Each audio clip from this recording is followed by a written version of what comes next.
Governor Eric Greitens has pushed for the utilities legislation. He also is pondering changes to Missouri's discrimination laws. This comes as America's workforce is aging, and statistics suggest the number of age discrimination lawsuits is rising. KRCG 13's Garrett Bergquist tonight takes a deeper look at what's driving that trend.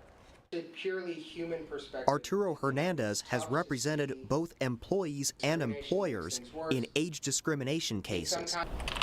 He says a lot of those lawsuits start when older workers have trouble adapting to new technology. You have a number of people who say that I'm being discriminated about because I'm not working fast enough, I'm not doing the job as well as some of my younger employees. And at the same time, you get employers who are saying, look, technology and the workforce demands us to have people who are able to do the work efficiently, productively. The Bureau of Labor Statistics says nearly a quarter of American workers will be at least 55 years old by 2050. That's nearly double the share of the workforce in 2000. Federal law protects workers over the age of 40. The number of federal age discrimination charges filed has risen by nearly a third in the past 2 decades. Of those, the share that were found to have good cause went up by more than half. I'm not necessarily seeing an uptake in age discrimination, but I am seeing more and more people that want to work longer into the workforce, and I think that is putting a stress on employers to some extent.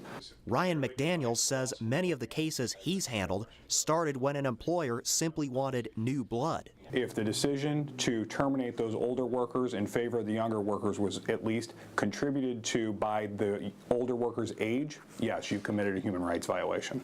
Hernandez says employers need to hire and retain employees based on the company's needs. It's not just an employment decision, it's a business decision, it's an economic decision, decision based on where the employer sees themselves in the next 5, 10, 15, 20 years. And McDaniels says even under current Missouri law, it's difficult to prove age discrimination. It's always difficult to crawl on some side of someone's head. Most of the time, employers will not come out and say, I'm firing you because you're too old.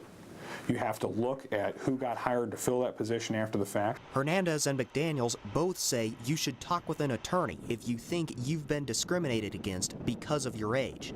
Reporting in Jefferson City, Garrett Bergquist, KRCG 13.